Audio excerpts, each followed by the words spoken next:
Okay, so I'm going to lead on this and then bring in Debbie, who's our lead community DSN as well. Okay, so I noticed that the table over there got some posh laminated versions of the Type 2 guidance, but rather than inviting them to present this, I'll just kick on. So hopefully you're all, vaguely aware of that really colourful thing. And I'm going to break it down just very quickly.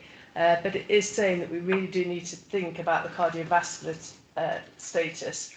And I think the second point is a bit odd, the risk of developing cardiovascular disease in the future. Everyone with type 2 diabetes. Think about the kidney function and how frail they are.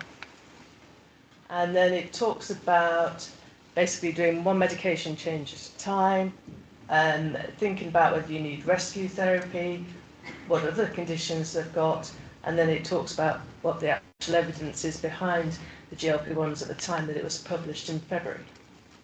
Then it's got these different columns, and you need to think, well, have they got any comorbidities? If not, so is metformin and SGLT2, and then beyond that, thinking about DPP4 and then insulin. And as you know, a lot of this is driven by cost as well. With obesity, it's, it gets a bit repetitive, metformin, SGLT2, and then this time it's saying add in a GLP-1 or tirzepatide and keep going after that. Chronic kidney disease, you are limited somewhat, so you obviously need to think about the creatinine from modified release metformin.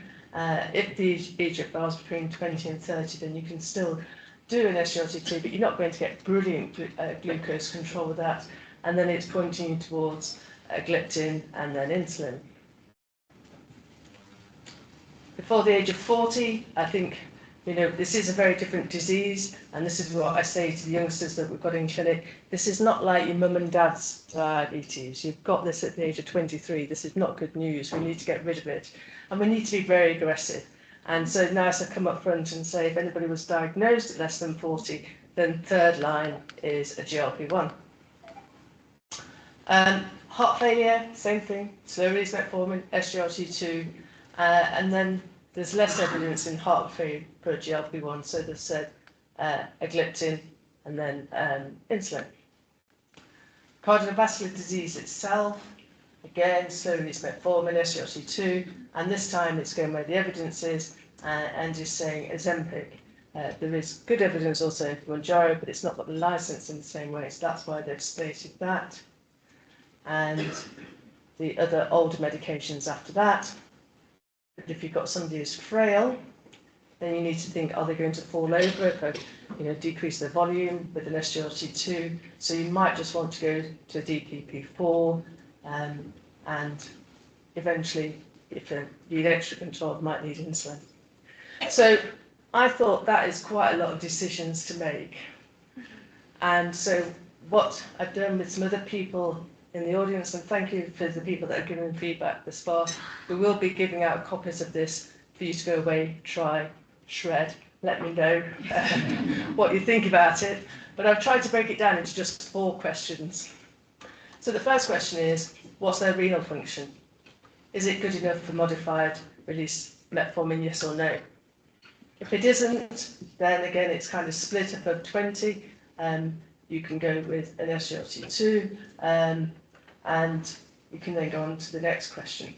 But if the sitagliptin isn't going to do a great deal, so then you might need to go further down the chart.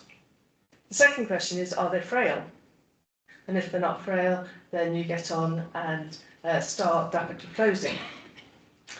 And there's a little bit here about if the HbA1c is really high. So Debbie and her team have had a lot more to do with these patients than me or Ahmed, saying if the HbA1c is above 90 and you give somebody an SGLT2, they're very likely to get thrush or an infection and never swallow it again. And we've got to go for the long haul here.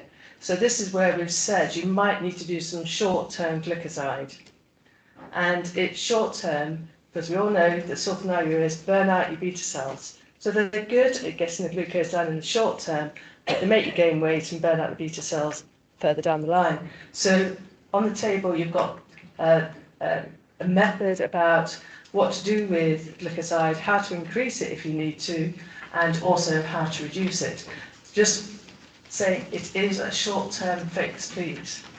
Then when you get the HbA1c, or they're doing finger pricks, and you know that their finger pricks are, I know, peri 12 or 12 to 15, but not beyond that, then you can add in the SGLT to it at that point.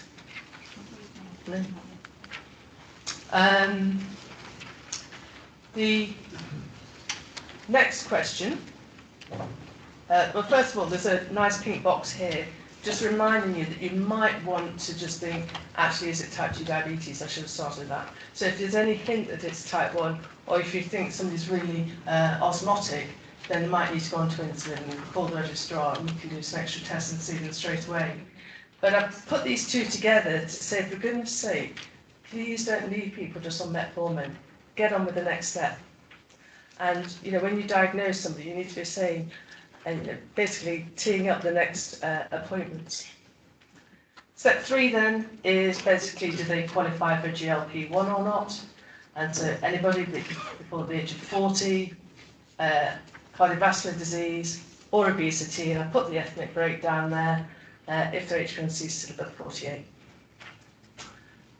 If not, if they don't fall into that category, which is going to be quite a small pot, I think, then third line, according to NICE, would be a gliptin. And then you need to up-titrate the GLP-1 or tirzepatide, recheck the HbA1c, make sure that they're losing weight, because they really should. These are really good drugs. If they're not losing weight, and Debbie and her team, they think it's maybe 1 in 20 where the glucose drops, but maybe the weight doesn't come off as they're expecting. That really needs to be another discussion with the dietitian. So I'm not saying it can't happen, but it is quite rare. And then I'm going to share with you some evidence that I think we in Sheffield we've been a bit restrictive around CGM. And so if you've got somebody on twice-a-day insulin who's struggling, let's get them on CGM so that they can help understand their glucose. So you'll get copies of that. My email address is on it. On the right-hand side, there's just a reminder, at diagnosis, please refer everybody to the remission programme. There are people that have done really well on that. If you've got any queries, then please use the advice and guidance. And there's different drop-downs for your advice and guidance. Obviously, I can't see the view that you get, and it's about taught change. But if you send advice and guidance, then it's me or one of the consultants that see it. You'll get a much quicker response than if you send it to the community DSN team, because they're just overwhelmed, which I'm going to talk about more later.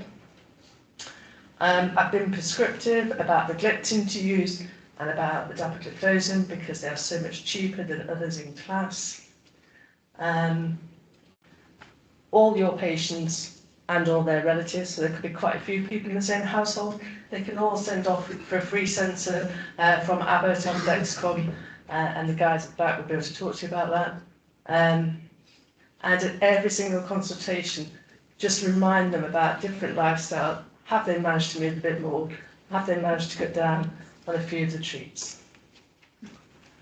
So, I'm grateful to several people in this room who I wrote to about a year ago, and I said, come along and help us design a strategy to improve type 2 care in Sheffield. And a number of people did come along, so that's great. It's not a closed shop. We're welcome for anybody to join. So if you like the idea of this as I carry on talking, please do think, okay, I'd like to be part of that. And we've had nurses and GPs, a business manager, and a pharmacist, so we don't mind who it is. And so this slide wasn't created by me, it's by Olivia, and she said, well, we really need to talk about lifestyle changes at every opportunity. And so I asked her to put one slide together, and I'm more than happy to share these slides, and you'll get a handout of this. But it gives you the key messages, and it is around 3 basic principles around about diet, moving a bit more, being really positive about the messages that you give. Okay. So part of the reason for forming this group and thinking that things needed to change was this data.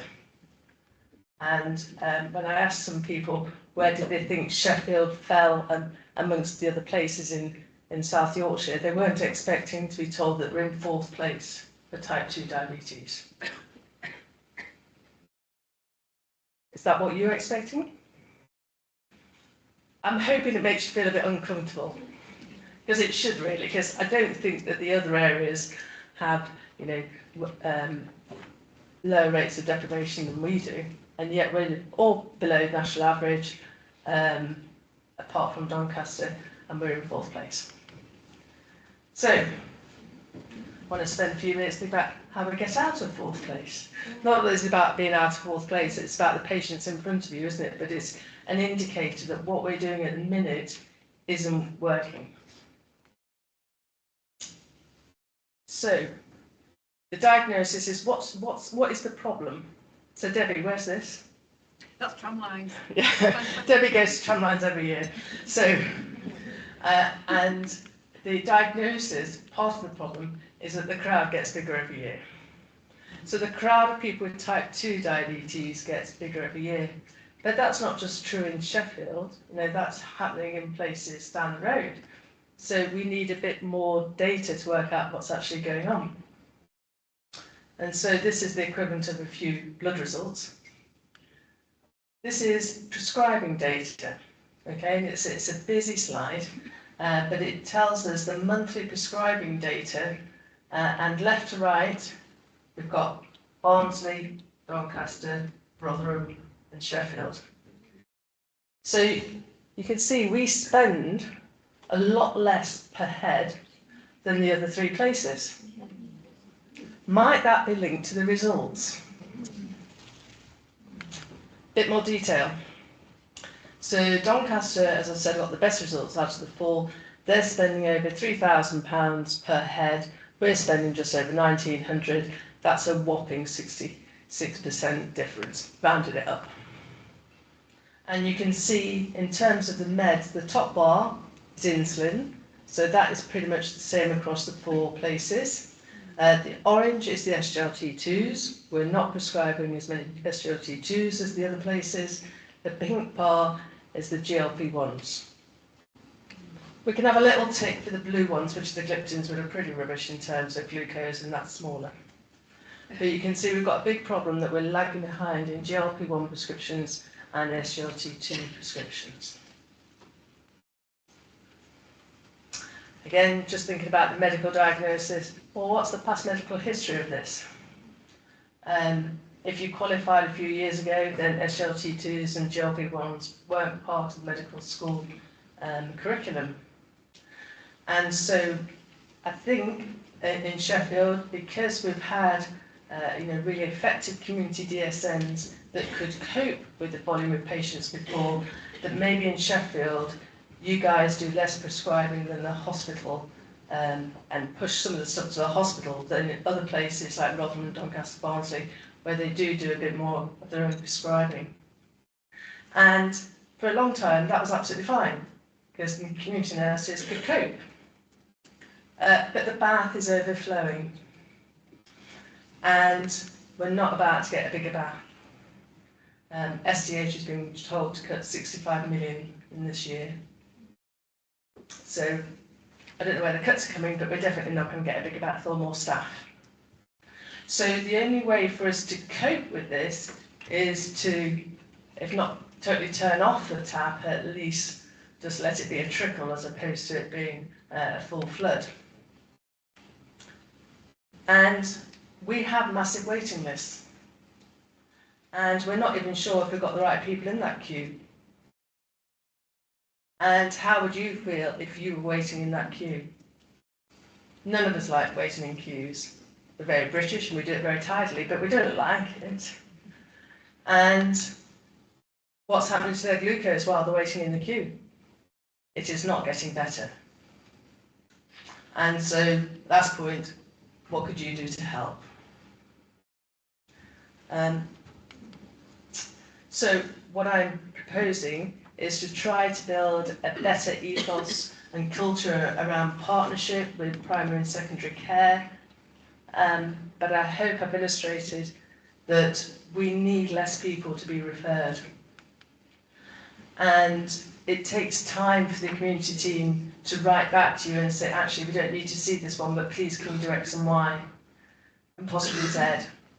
So, first thing is please check that they're on an SGLT2, or it's been retried again. If they tried it once years ago and their HbA1c was really high, try again.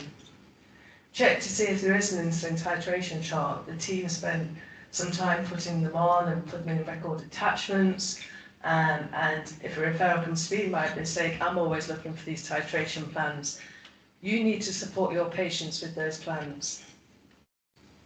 And if the plan doesn't work, i.e. once you've got up to 60 units twice a day of M3, those are the people that you refer in, but not the people with a plan who just don't quite follow the numbers and they need a bit of help with the numbers.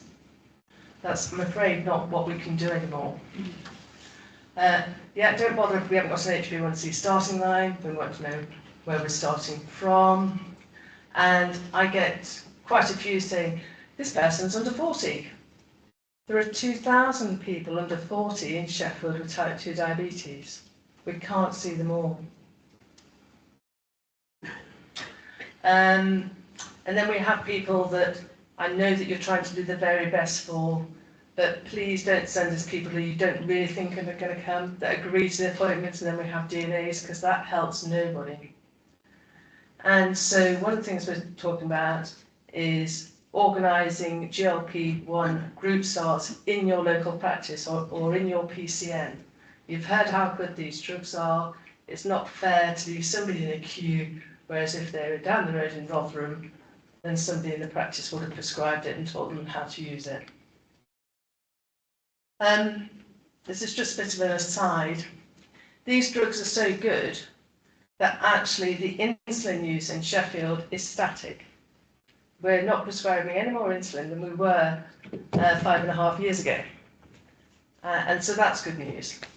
And the reason I know this is that one of the ladies, I don't know if she's still working at the ICB, who knows who's left in the ICB, but is sending me data about reusable pens. So this was COP26. We got together in the department and said, what can we do as a healthcare system to stop producing so much plastic? And we thought, well, let's get lots of people onto reusable pens. And after 18 months, we worked out that was 600 kilograms of plastic. And the most recent data up to February is over 6,000 tonnes of plastic, just by switching people onto a reusable pen as opposed to using 5 every time. Okay, so I said about it being a partnership.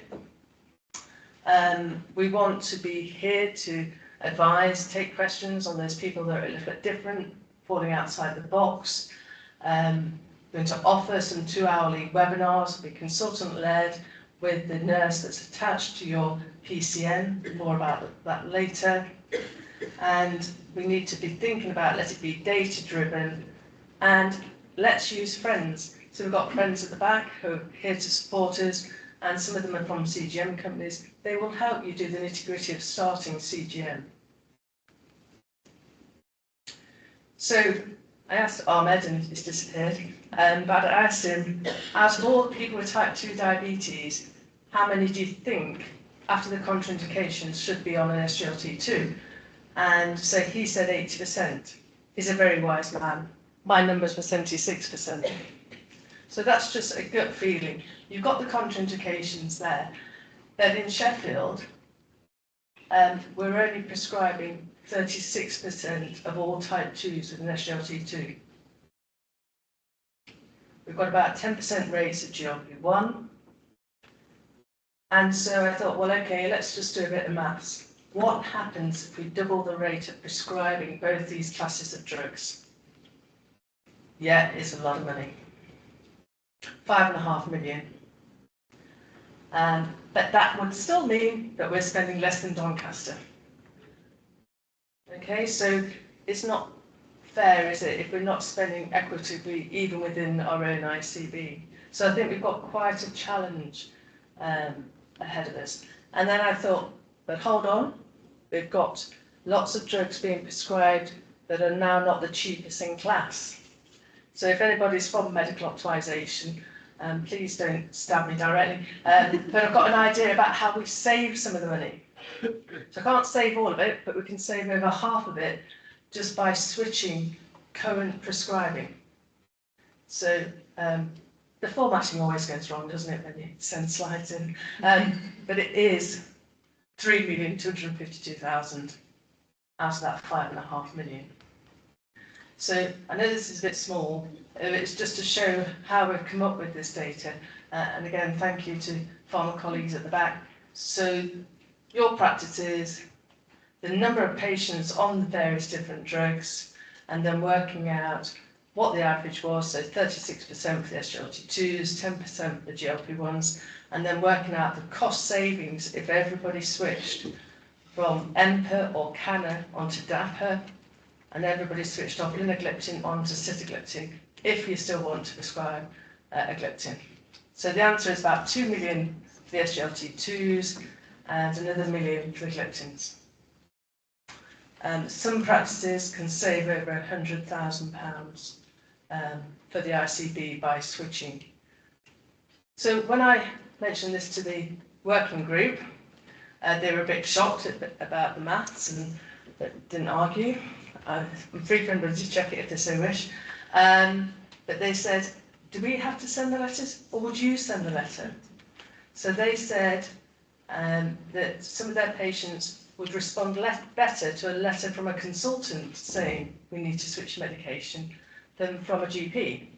And to most of your patients, I'm a faceless person called the clinical lead for diabetes in Sheffield. So there's a copy of the letter on your tables. Please take it away. Have a think about whether you would like that or a slightly different version. If it takes 76 different versions to save over £3 million, so be it.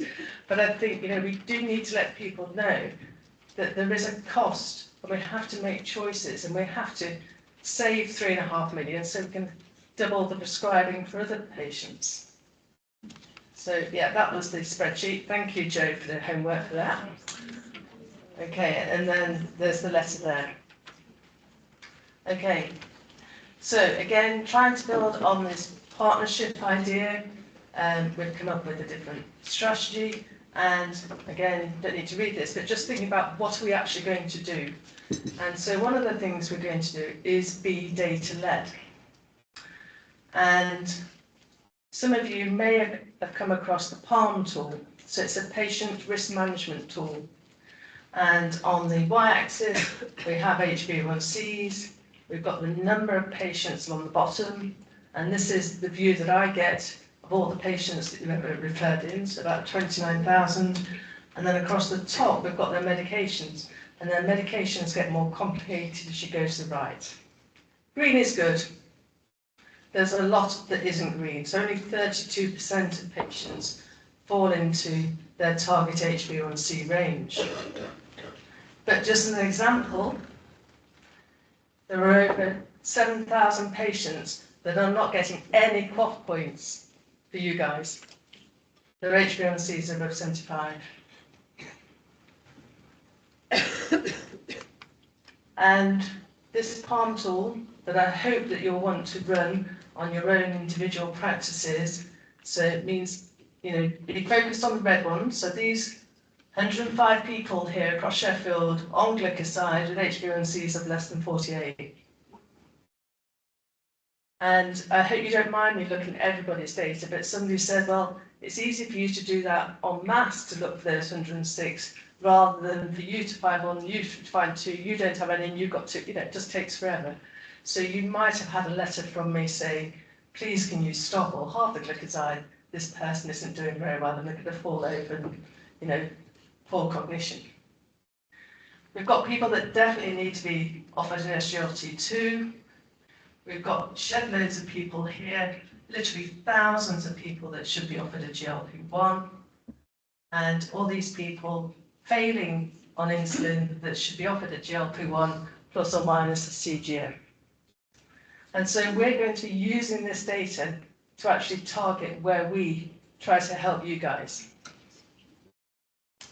The palm tool, you don't have to scan this right now, but I'll give you a handout. The palm tool you can run on your own practice, and it will take about 5 seconds to run. And then when you click on a particular box, it will give you the patient details. So Alex Rees has built this from the Upper Thought Centre, and I don't know if you've met Alex, he couldn't be here today, but he talks at 1,000,000 miles an hour because his brain is just going at 1,000,000 miles an hour. And he has lots of ideas. So he started with diabetes, but he's keen to sort out your frailty problems, your hypertension, your heart failure, 4 pillars, all those, the anticholinergic burden. All this you can code if you're a System 1 practice. And so please do join this to at least see what it can offer. And the community team will be coming out to you, encouraging you to use it. And because it's been built by Alex, it means he can just change the code. So if it's not doing quite what we want, then we can change it. So this was built on an idea that a Devonshire GP had, and Lily have helped spread that out. But this version, Alex's version, is even better because it's just live, and we can change it. Okay, and so there will be a handout with that code on shortly. Systems and processes, I mentioned about, we're going to be not shutting the door to type 2 patients, but we're going to make it a bit more difficult to open. I want you to ask questions, ask for advice, as opposed to asking us to see them, because they may not come and we haven't got any more staff. But, very willing to advise and help. But as I said, you do need to make sure it's this Sheffield city-wide general one that you need to use, because that comes to a consultant. The community ones are totally overrun. How many patients have you got to triage still left? Currently 200. 200. So there's 200 people sitting in a queue to be triaged by the community nurses. 200 is good. It's excellent. It was 350 earlier this year. So don't think that just referring in, people are being seen to and sorted. They're not. They're sitting in a massive queue. And we need for you to add less of them to the queue. Again, we'll circulate this, but we want to support you. We're not saying that any of this is easy, and we know that you're really busy and trying your very best. But if we can help, then we will give up some of our plans, and we'll change the job plans of consultants if this is what is needed, and there's an appetite for it, to say perhaps 3 times a year, meet with APCN, you bring cases, talk about your local issues, and take things from there. It's how other cities across the country do it. And then the last bit of our strategy is around education and making sure that what we offer is equitable. So I've got 2 great friends on the table in front of me, Di and Hannah, and they've helped set up this learning management system. And the reason for that is, close your ears at the back. Pharma are lovely, but they can only talk about their product. They can't talk about somebody else's product. They can't talk about anything slightly off license. They're not allowed. So what we've done is develop 2 different modules so far. One about CGM, and it talks about both of the major systems, the pros and cons of those systems, and it's written by Debbie and her team. So it teaches you about CGM if that's what you want to do. There's 2 modules. There's one about initiating CGM, and there's another one about optimizing. It might be that you've got a support worker who would do the initiating CGM. We never started CGM now. It's all our support workers. It's not rocket science. So you get other people doing other things. But obviously you need to know just for the backup, and then optimizing it. The incretin module is talking about GLP-1s, and it teaches you about GLP-1s and the kinds of things that you need to look out for. And it's got some case studies in there. And the advantage for us, so we're making all our new staff do it, is that we can actually monitor who's actually doing the education. So we'd like for you to have a look at that as well, and to say Di's in charge of that, we've got some good feedback. I mentioned about CGM. And at the last minute, I thought, blimey, I just looked to show them their data. I don't think I've ever shown it. So Dexcom asked us to do a study. And this is before the last lot of type 2 guidance came out in 2022. And so we took some people, I'm just going to share with you the type 2 data. But I wanted people with high HbA1cs, because that's not what NICE guidance said. They've gone for people with hypoglycemia, but I thought there must be benefit in testing people with high HbA1cs. They needed to be under the care of Debbie's team to try and make their lives a bit easier.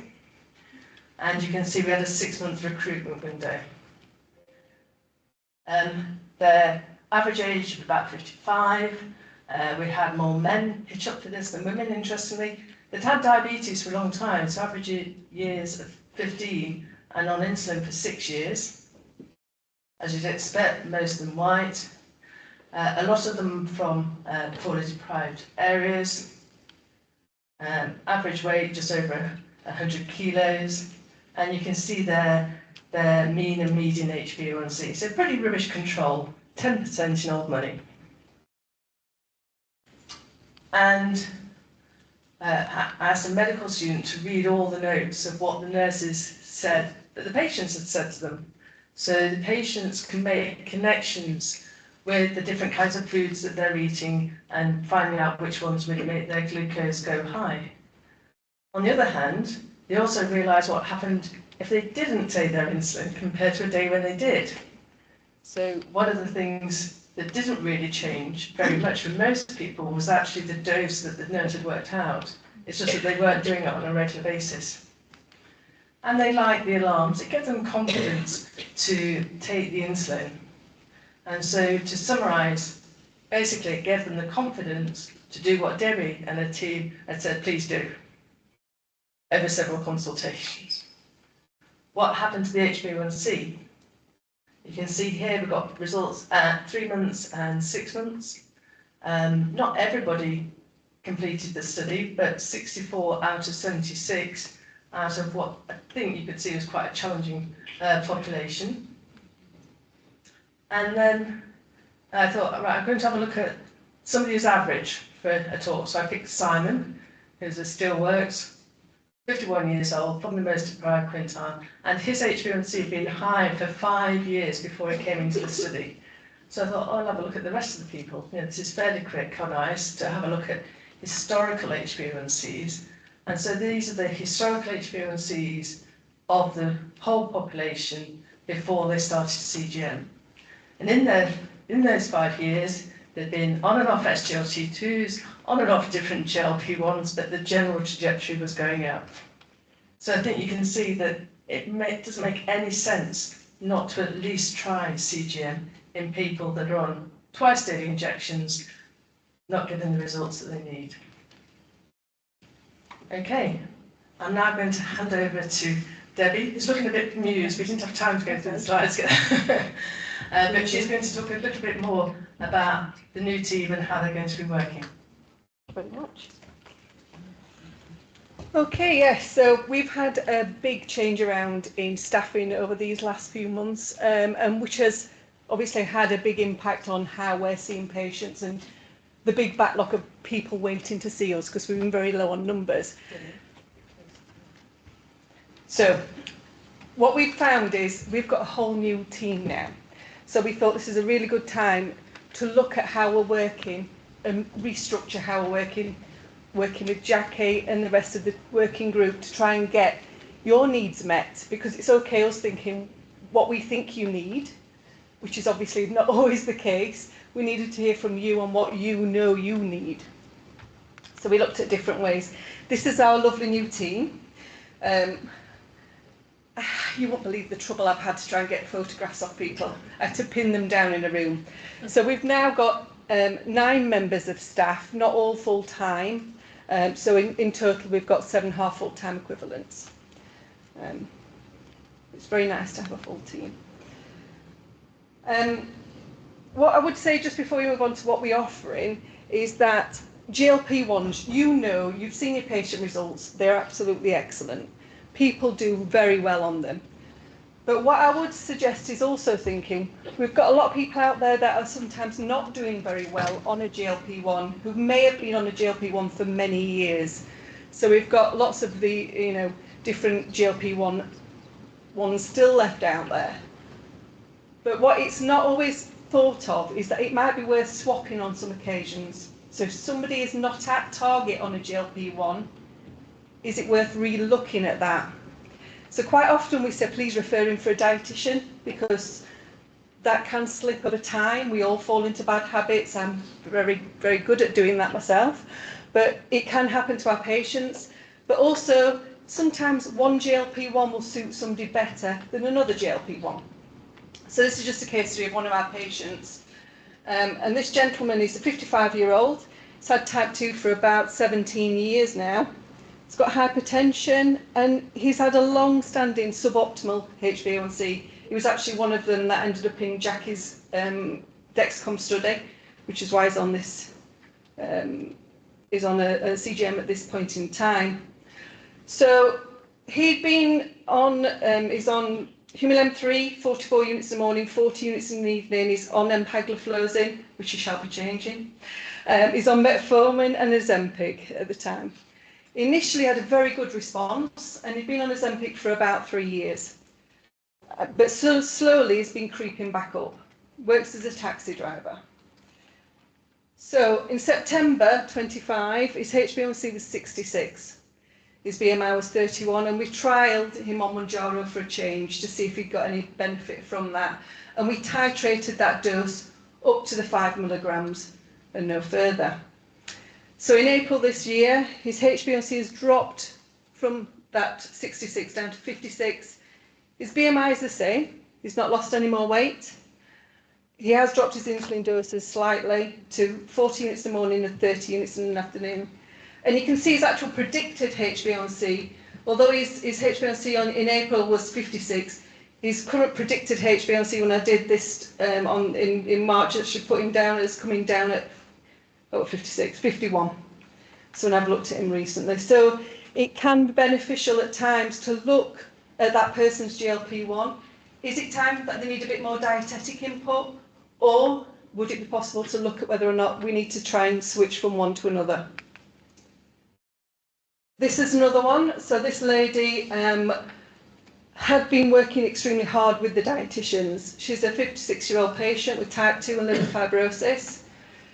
In April 24, she was on Tresiba, 56 units, and she was on a 1-to-1 ratio of Humalog with her meals. She was also on Victoza 1.8 at that time, or liraglutide 1.8. And she'd been working really hard with that dietitian for some time. And if you can have a look at the blood sugars at the top, you can see actually she was doing quite well. But, sorry. Put it up there for you. That one just keeps cutting out slightly, just in case. Thank you. So she's been really, really trying, but she was still getting quite a lot of peaks. And at this point in time, her HbA1c was 57, so fairly reasonable. But she was really struggling, and this was really getting her down. So at the time, it was quite early on the Mounjaro pathway when people started on it, so we thought we'd try it. So we went on to Mounjaro right at the very beginning. And this lady, very quickly, so if you look at this profile here, this is actually the first week of starting on Mounjaro. So we stopped the Victoza. She started the Mounjaro on Wednesday. She stopped the quick-acting insulin the next day. So it really was quite an effective drug for her. The following year, her BMI dropped to 27. She was only on 14 units of background insulin from 56. Her liver fibrosis was stable. HbA1c was 48, and she'd been discharged from hepatology.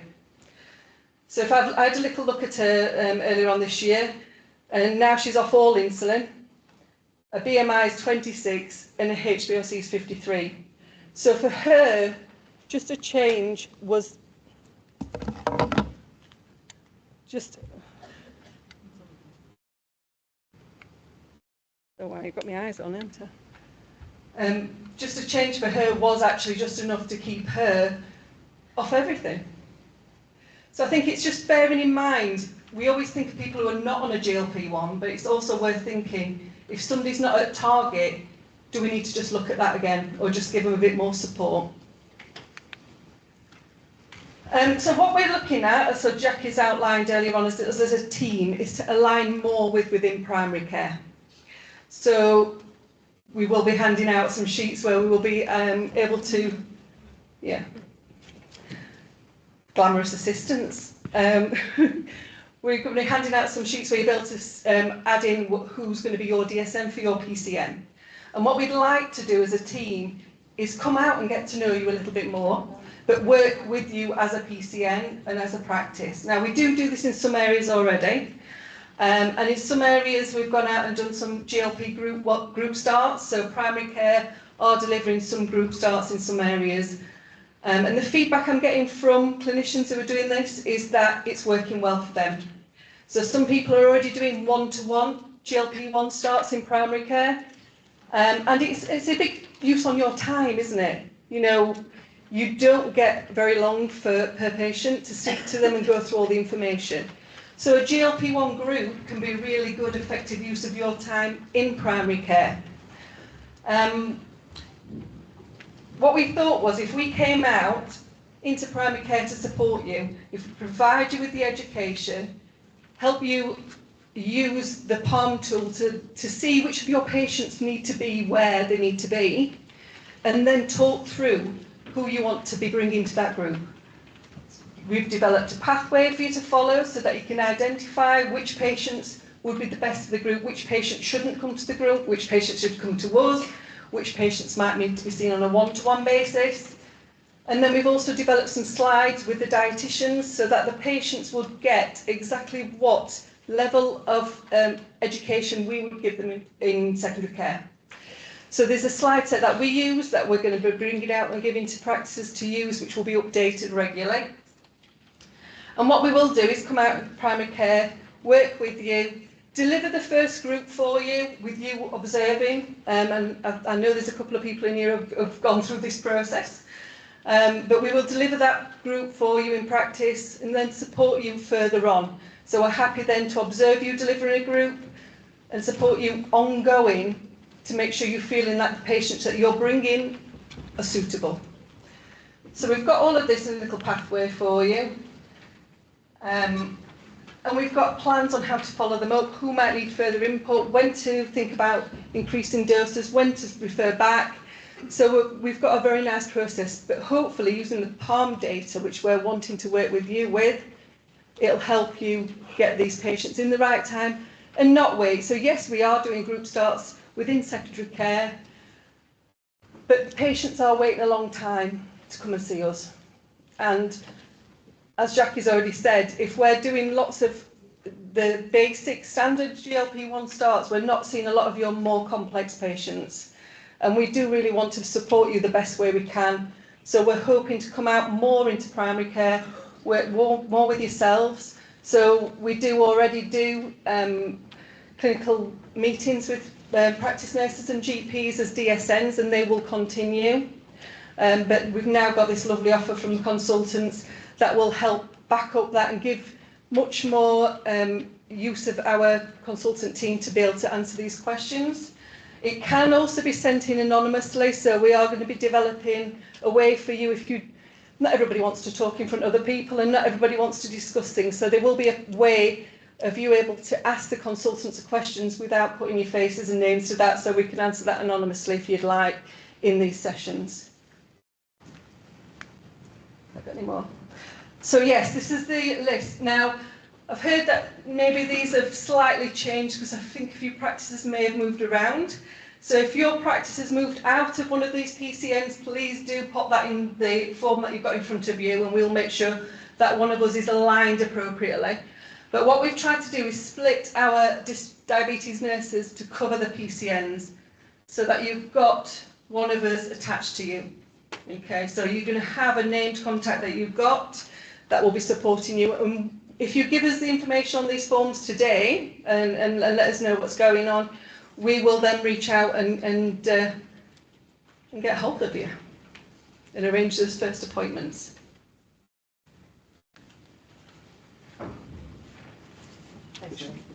creative, so that's not me.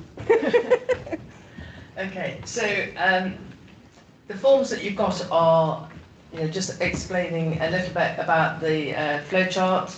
Have a go at it. What we really need everybody to do is this. We need to know who we're talking to. So the only way that we can hope to, be good partners is to get to know you. And I have to be honest, I don't recognise that many faces here. So we'd be very grateful if you could all log on. It's telling us about your practice, who is there, who's in charge, letting us know what you want from us. But without your contact details, if you don't fill this in, we're going to be going to the people that are filling it in. Because then, we just know how to contact them.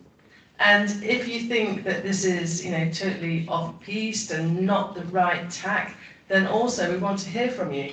So, as I said, we've been lucky to have some colleagues from primary care join us, but if you think we haven't got this strategy quite right and there's different things that we as secondary care ought to be doing to help you guys, to help the patients as a whole, then please do let us know. So I'm just going to be quiet for a few minutes while you fill this in, and then very quickly before the break, I'm just going to give you a very quick update on type 1 diabetes.